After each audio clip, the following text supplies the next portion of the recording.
পরের অঙ্কে বলেছে পাইপ এ বি এবং সি একটি খালি ট্যাঙ্কের সাথে যুক্ত। প্রথম দুটি পাইপ যথাক্রমে 4 এবং 10 ঘন্টার মধ্যে ট্যাঙ্কটি পূরণ করতে পারে। তাহলে এ ট্যাঙ্ক কি করছে, 4 ঘন্টার মধ্যে পূরণ করছে। এ পাইপ 4 ঘন্টার মধ্যে ট্যাঙ্ক পূরণ করতে পারে, আর বি পাইপ 10 ঘন্টার মধ্যে পূরণ করতে পারে। তৃতীয় পাইপটি 6 ঘন্টার মধ্যে ভরা ট্যাঙ্কই খালি করতে পারে। তাই সি নম্বর ট্যাঙ্কটি কি হচ্ছে, সি এর আগে মাইনাস চিহ্ন দিচ্ছি, তার মানে এ খালি করছে। তাই কি করছে, টি দেবে 6 ঘন্টার মধ্যে খালি করতে পারছে। তার মানে এদের এলসিএম কত, 60 লসাগু।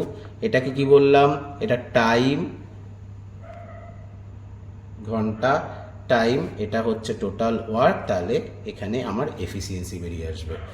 এটা হচ্ছে 15, এটা হচ্ছে 6, আর সি এর এফিসিয়েন্সি হচ্ছে 10 মাইনাস।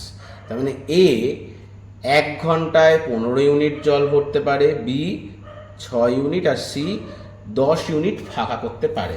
কি বলছে, ট্যাঙ্কটি 3/5 অংশ ভরাট থাকলে, তাহলে ট্যাঙ্কটি বলছে 3/5 অংশ, ট্যাঙ্কটির পুরো 60 অংশ, 3/5 অংশ ভরাট বলেছে, তার মানে 36 অংশ ট্যাঙ্কটি ভরাট রয়েছে। তার মানে কি বলেছে, 3টি পাইপ তখন একসাথে খোলা হলে ট্যাঙ্কটি ভরাট করতে কত ঘন্টা সময় লাগবে।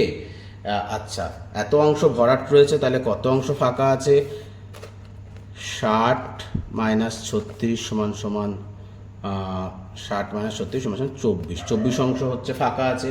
24 অংশ ফাঁকা হতে ট্যাঙ্কটির কত ঘন্টা সময় লাগবে। তার মানে ওরা কত 1 ঘন্টায় কতটা ইউনিট জল ভরছে, 15 আর 6 21, আর মাইনাস 10 11, তার মানে 24/11 এতক্ষণ টাইম লাগবে। অপশান ডি সঠিক উত্তর।